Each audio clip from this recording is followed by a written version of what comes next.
అస్సలాము అలైకుం వరహమతుల్లాహి వబరకాతుహు ఔజుబిల్లాహి మినష్ షైతానిర్ రజీం బిస్మిల్లాహిర్ రహమానిర్ రహీం. శాపగ్రస్తుడైన సైతాన్ బారి నుంచి సృష్టికర్త అయిన అల్లాహ్ యొక్క రక్షణని, అల్లాహ్ యొక్క సహాయాన్ని రక్షణ వేడుకుంటూ ఉన్నాము. ఆమీన్.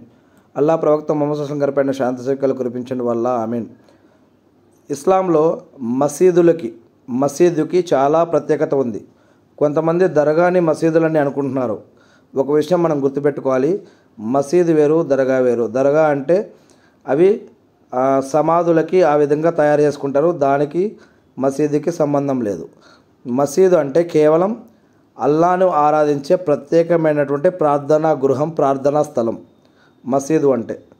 మరి ఈ యొక్క మసీదుల్లో మరి ఇస్లాంలో చాలా ప్రత్యేకత ఉంది. మసీదులోకి ప్రవేశించేటప్పుడు తగిన విధంగా మంచి దుస్తులు ధరించాలి, మరియు చెడు వాసనలు కాకుండా మంచి వాసన కలిగి ఏదైనా ఈతరు అత్తరు ఇట్లాంటిది పెట్టుకుంటే మంచిది.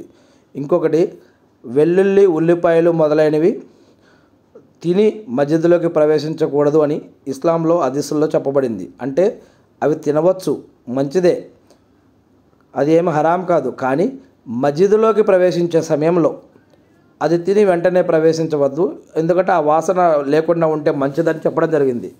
మరి ఇక్కడ ఉల్లిపాయ, వెల్లుల్లి గురించి ఈ విధంగా చెప్తే మరి సిగరెట్టు, గుట్కా, తంబాకు, జరదా, మద్యం గురించి మరి ఇంకేం చెప్పాలి? ఎందుకంటే అల్లాహ్ సుబ్హానహు వ తఆలా మద్యం గురించి ఒక విషయం చెప్తూ ఉన్నారు. ఎవరైతే మద్యం తాగారో వారు మసీదు చుట్టుపక్కలకి కూడా రాకూడదు, వారు మసీదులోకి రాకూడదు, మసీదు చుట్టుపక్కలకు కూడా రాకూడదు.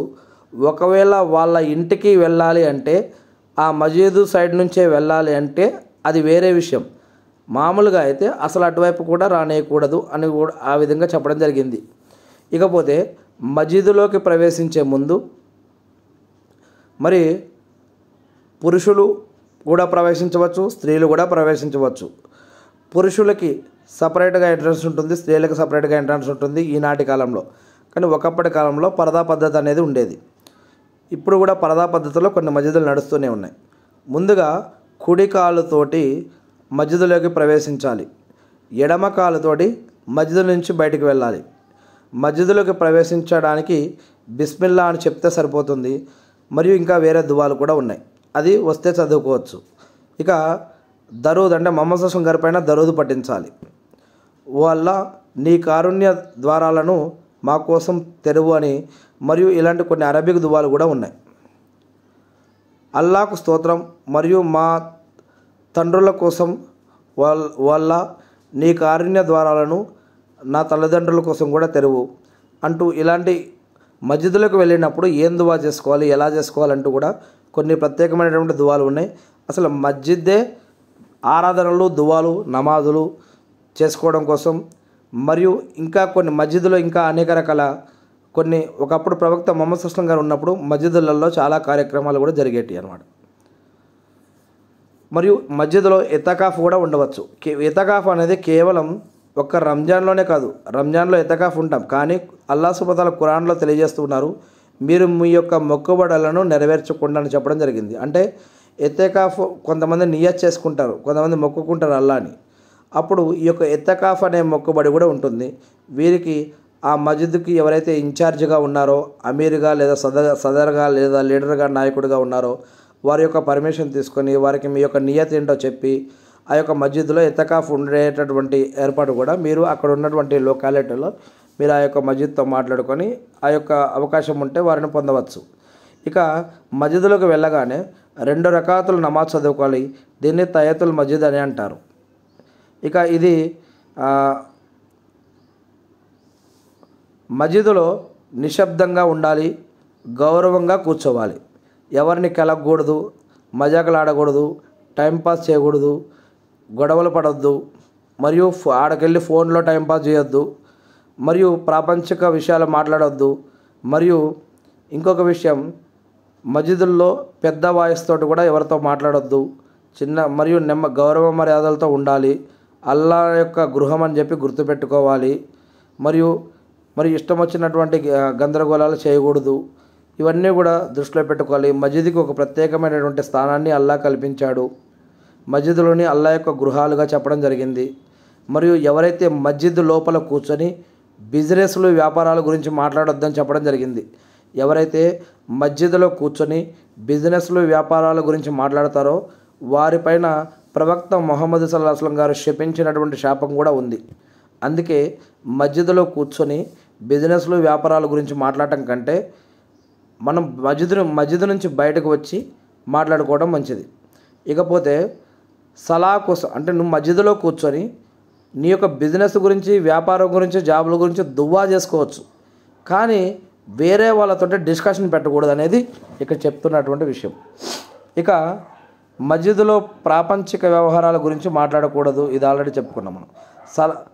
సలా కోసం అంటే నమాజ్ కోసం మొదటి సఫ్లో కూర్చోవడానికి ప్రయత్నించాలి. అంటే నమాజ్లో అక్కడక్కడ గోడకు, ఈ స్తంభానికి, మళ్ళీ లేదా మనం ఒక ఫ్యాన్ దగ్గర, ఒక ఏసీ దగ్గర కూర్చోవడం కాకుండా ముందుగా మనం వెళ్ళిపోతే కనుక మస్జిద్లో ముందు లైన్ పూర్తి కావడం కోసం ట్రై చేయాలి.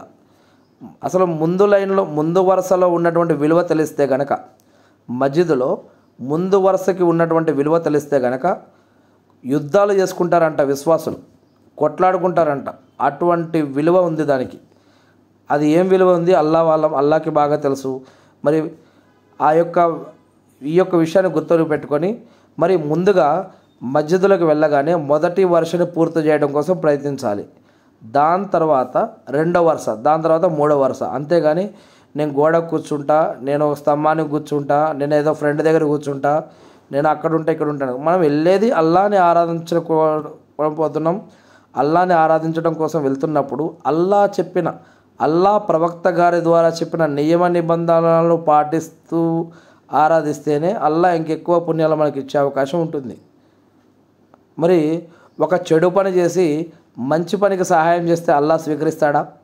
ఒక చెడు పని చేసి ఆ చెడు పని ద్వారా సంపాదించిన సంపదని మంచి పని కోసం వెచ్చిస్తే అల్లా స్వీకరిస్తాడా? స్వీకరించడు కదా. అట్లనే ఇక్కడ అల్లా మీద ప్రేమ ఉంది అని అంటూనే, ఇప్పుడు ఉదాహరణకి చూడండి మీరు, ఇబ్లిస్ అంటే లూసిఫర్ లేదా జిన్ను వర్గానికి సంబంధించిన ఈ యొక్క సైతాను అల్లా మీద ప్రేమ, గౌరవం, మర్యాద ఉంది. అల్లా నువ్వంటే నాకు మంచి మర్యాద ఉంది, నీ పట్ల భయం, భక్తి, గౌరవ మర్యాదతో ఉన్నా, నా యొక్క నమాజులు, నా యొక్క ఆరాధనలు అన్నీ నీకే అంకితం అని చెప్పింది. కానీ అల్లా చెప్పిన సజ్దా చేయలేదు. అల్లా చెప్పిన మొదటి మానవుడైనటువంటి ఆదాం అలైహిస్సలాం గారి ముందు సజ్దా చేయమన్నప్పుడు దైవదూతలు అల్లా యొక్క ఆజ్ఞ ప్రకారం చేస్తారు. కానీ ఈ యొక్క అల్లా చెప్పిన ఆజ్ఞని ఈ యొక్క సైతాను పాటించినందుకు ఈ యొక్క అహం మరియు గర్వం మరియు ఈ చెప్పిన మాట వినకపోవడం వల్ల నువ్వు నన్ను ఆరాధిస్తే ఏంటి, ఆరాధించకపోతే ఏంటి, నేను చెప్పిన మాట విననప్పుడు, నీకు నిజంగా నా పట్ల భయం, భక్తి, గౌరవం, మర్యాద ఉంటే, నా మాట మీద నీకు అంత ఇది ఉంటే, నా మీద అంత ఇది ఉంటే, నేను చెప్పిన మాట కూడా నువ్వు పాటించాలి కదా. ఆ మాట పాటించినందుకు, ఇప్పుడు మాట పాటించకుండా నీ మీద ప్రేమ చూపిస్తా, భక్తి చూపిస్తా అంటే ఏం భక్తి అది?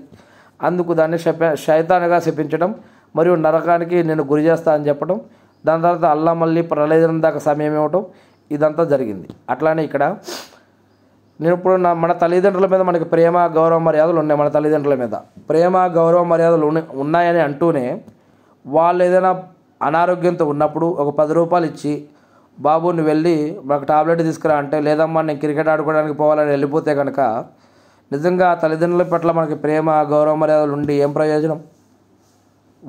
వాళ్ళు అనారోగ్యంతో ఉన్నప్పుడు వాళ్ళకి సాయం, సేవ చేస్తూ వాళ్ళని కాపాడుకుంటేనే కదా మనకి నిజంగా ప్రేమ, గౌరవ మర్యాదలు ఉన్నట్టు.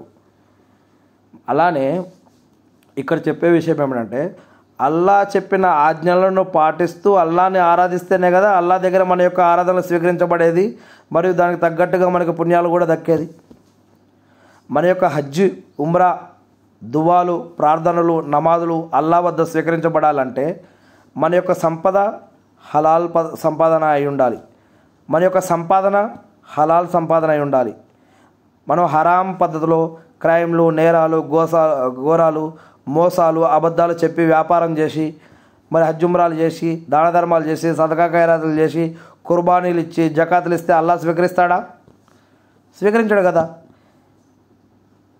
అల్లా చెప్పిన పద్ధతిలో సంపాదించి అల్లా చెప్పిన పద్ధతిలో ఖర్చు పెడితే అప్పుడు అల్లా స్వీకరిస్తాడు. అటువంటి వారి యొక్క దువ్వాలు, నమాజులు, ఉపవాసాలు, సదకా ఖైరాతులు స్వీకరించబడతాయి. ఇది ఖురాన్లో ఉన్న విషయం, మనం సొంతంగా చెప్పే విషయం కాదు ఇది. అలానే మస్జిద్లకు వెళ్ళినప్పుడు అల్లా చెప్తున్నాడు, ప్రవక్త ముహమ్మద్ సల్లల్లాహు అలైహి వసల్లం గారి ద్వారా చెప్పిస్తున్నాడు. ప్రవక్త ముహమ్మద్ సల్లల్లాహు అలైహి వసల్లం గారు తన యొక్క సొంతగా తాను ఏం చెప్పడు, తన పెదాలు కూడా సొంతగా కదపడు. ఏదైనా ధర్మంలోని విషయం చెప్పాలి అంటే కనుక అది అల్లా యొక్క ఆజ్ఞ తరపున, అల్లా యొక్క హుకుం తరపున అది జరుగుతుందని ఇప్పుడు ప్రవక్త ముహమ్మద్ సల్లం గారు చెప్పారంటే మరి అల్లా తరపు నుంచి చెప్తున్నట్టే కదా. మస్జిద్లకు వెళ్ళే మస్జిద్ యొక్క రూల్స్ గురించి చెప్తున్నారంటే అది అల్లా తరపు నుంచే కదా జరుగుతుంది. మరి మస్జిద్లకు వెళ్ళినప్పుడు మన మొబైల్ని సైలెంట్లో పెట్టడం కానీ, స్విచ్ ఆఫ్ చేయడం కానీ, సైలెంట్లో పెట్టడం కానీ చేయాలి. మరియు ముందు లైన్లో వెళ్ళి కూర్చోవడం కోసం ప్రయత్నించాలి. మరియు లైన్లన్నీ పూర్తిగా అయ్యాకే మనం ఇంకో లైన్ కోసం ప్రయత్నించాలి. మరియు అక్కడ జమాత్ నడుస్తుందంటే మళ్ళీ వెనక నమాజ్ చదువుకుంటా అంటే కుదరదు.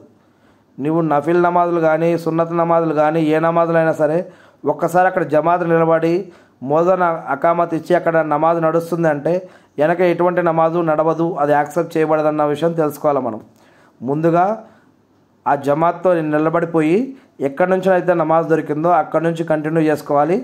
దాని తర్వాత ఏదైతే నమాజ్ మనకి మిస్ అయిపోయిందో, దొరకలేదో అది మళ్ళీ కంటిన్యూగా అక్కడి నుంచి లేచి నిలబడి మళ్ళీ కంటిన్యూ చేసుకోవాలి.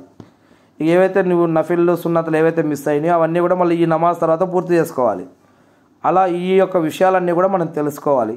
ఇవి తెలియక చాలామంది ఏం చేస్తుంటారంటే నమాజు ప్రారంభమైనా కూడా మళ్ళీ మెల్లగా వజూ చేసుకొని వెళ్ళి 2 రకాతులు మళ్ళీ సున్నాతులు లేకపోతే ఇంకేమన్నా నమాజులు ఉంటే అవి చేసుకొని అప్పుడు వెళ్ళి జమాత్తో నిలబడటం కోసం ట్రై చేస్తారు. అలా కాదు. జమాత్ ఒకసారి నిలబడింది అంటే మనం వెళ్ళిపోయి ఎంపటినే ముందు ఆ జమాత్తో జాయిన్ అయిపోవాలి.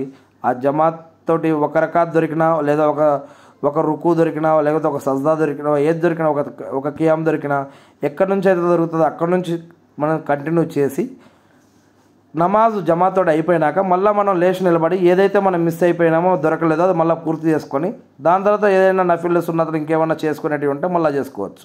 అది వేరే విషయం. ఇవన్నీ కూడా మనం దీన్ని మసాయిలా అని అంటారు.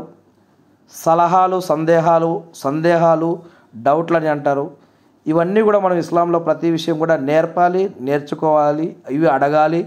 మరియు ఇమాములు, మౌలవీలు, ముఫ్తీలు, నాయకులు, సదర్లు, అమీర్లు కొన్ని ప్రోగ్రాంలు కండక్ట్ చేస్తూ మరి ముస్లింలకి ఇటువంటి విషయాల మీద కూడా వాళ్ళు ఈ యొక్క విషయాల గురించి కూడా తెలియజేస్తూ ఉండాలి. కేవలం ఎప్పుడు సంపాదన, డబ్బు, నమాజ్ టైం అయింది వచ్చామా వెళ్ళిపోయామా, శుక్రవారం అయింది వెళ్ళిపోయామా, రంజాన్ వచ్చింది వెళ్ళిపోయామా కాకుండా అప్పుడప్పుడు తర్బియత్ క్లాసులు కూడా పెడుతూ ఉండాలి. అక్కడ ఉన్నటువంటి మన యొక్క ఏరియాలో ఉన్నటువంటి ముస్లింలకి కానీ మరి ఆన్లైన్లో కానీ, ఆఫ్లైన్లో కానీ, మస్జిద్లో కానీ, బయట కానీ, ఎవరైనా ఇళ్లల్లో కానీ అప్పుడప్పుడు తర్బియత్ క్లాసులు అంటే ఎప్పుడు మరి మానవుడికి అక్కడ ఉన్న వారికి ఖురాన్ గురించి చెప్పడం, వారికి వచ్చిన భాషలో ఒక అరబీలోనే కాకుండా వారికి వచ్చిన భాషలో ఖురాన్ని పూర్తిగా చదవమని చెప్పడం, మరియు ఖురాన్ని పూర్తి చేయటం, దాని గురించి ఎంకరేజ్ చేయడం, హదీసులు చదవమని చెప్పడం, ఇంకేమైనా సలహాలు సందేహాలు ఉంటే వాటి గురించి అడగమని చెప్పడం, మరియు వారికే ఎంకరేజ్ చేస్తూ ఏమైనా ప్రోగ్రాంలు కండక్ట్ చేయడం, ఇటువంటి అన్నిటి ద్వారా కూడా మనకి ఇస్లామిక్ విద్య అనేది ప్రతి ఒక్కరూ నేర్చుకోవచ్చు. ఇంకా ముందుగా మనం మస్జిద్లకు వెళ్ళంగానే 2 రకాతులు తయతుల్ మస్జిద్ అనేటటువంటి నమాజ్ చదువుకోవాలి. మస్జిద్లో నిశ్శబ్దంగా ఉండాలి మరియు గౌరవంగా కూర్చోవాలి. మస్జిద్లో ప్రాపంచిక వ్యవహారాల గురించి మాట్లాడకూడదు. నమాజ్ కోసం మొదటి సఫ్లో కూర్చోవాలి. ముందుగా ఎడమ పాదంతో మస్జిద్ నుంచి బయటకు వెళ్ళాలి. బిస్మిల్లా అని చదవాలి, దరూద్ పఠించాలి. మస్జిద్ నుంచి బయటకు వెళ్ళినందుకు దువా కూడా ఉంది. ఆ దువాలు కూడా మనం నేర్చుకొని చదువుకుంటే మంచిది. ఇంకా వల్ల నేను నీ యొక్క అనుగ్రహాన్ని అడుగుతున్నాను అని, మరియు అల్లా ఉమ్మ అంటూ ఒక దువా ఉంది. ఓ అల్లా నిశ్చయంగా నేను నీ నుండి నీ అనుగ్రహాన్ని కోరుతున్నాను అంటూ ఇక్కడ ఒక హదీస్లో ఒక దువా చెప్తూ ఉన్నారు. నసాయి హదీస్. మసీదును వెళ్ళేటప్పుడు శుభ్రంగా మరియు చక్కగా ఉంచాలి, మరియు మసీదుని రక్షించాలి, గౌరవించుకోవాలి. ఆ మసీదుకి వేరే వాళ్ళను కూడా తీసుకొస్తూ ఉండాలి. మసీదును ఇతరులకి పరిచయం చేయాలి. మసీదు ఎలా ఉంటుందో ఇతరులకు కూడా తెలియచేయాలి. మసీదు మీద ఉన్నటువంటి అపోహలు లేదా అనుమానాలు ఇతరులకు లేకుండా మనం ముస్లింలో ఉన్నా, ముస్లింలు కాకపోయినా, ఇస్లాంలో ఉన్నా, ఇస్లాంలో లేకపోయినా సరే మస్జిద్కి ఇతరులని మనం తీసుకొస్తూ మరి మస్జిద్ గురించి మరి ఇస్లాం గురించి వారికి బోధిస్తూ తెలియపరుస్తూ అందరితో కలిసిమెలిసి జీవించాలి. ఏమైనా అపోహలు అనుమానాలు ఉంటే తీర్చుతూ ఉండాలి. ముందుగా మనం తీర్చుకోవాలి. మనకి ఏదైనా ఇస్లాం గురించి ఏమైనా డౌట్లు, అనుమానాలు, అపోహలు ఉంటే ముందుగా మనం నేర్చుకోవాలి విద్యని.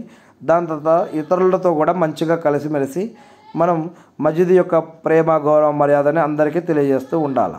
ఇక అల్లా వాళ్ళ ఇక నేను అల్లాని ప్రార్థిస్తూ ఉన్నాను. అల్లా మా అందరి యొక్క పాపాలను కూడా క్షమించండి వల్ల అల్లా ప్రవక్త మొహమ్మద్ సుస్లం గారిపైన శాంతి సింకలు కురిపించి మకామే ముహమ్మద్ బ్రతిగానే వారసును చేసి అంతిమ దినం రోజు వసలతా స్థానాన్ని ప్రవక్త మొహమ్మద్ సుస్లం గారికి ప్రసాదించండి వల్ల అల్లా ఇబ్రాహీం అస్లం గారిపైన ఆయన కుటుంబ సభ్యులపైన ఆయన దంపతులపై కూడా శాంతి సేవకులు కురిపించండి వల్ల అల్లా మా యొక్క పాపాలను క్షమించండి వల్ల అల్లా మాకు ఉపాధిని బరకత్ని రక్షణని సహాయాన్ని అందించండి వల్ల అల్లా మా తప్పులను క్షమించండి వల్ల మా అందరికీ స్వర్గభాగ్యాన్ని ప్రసాదించండి వల్ల ఖురాన్ మరియు హదీసులు మేము తెలుసుకుని నేర్చుకుని అర్థం చేసుకుని గుర్తుపెట్టుకుని వాటి ప్రకారం మేము జీవిస్తూ మిమ్మల్ని ఆరాధిస్తూ తెలియని ఇతర మా సోదరి తెలిపే భాగ్యాన్ని మాకు ప్రసాదించండి వల్ల ఆమీన్.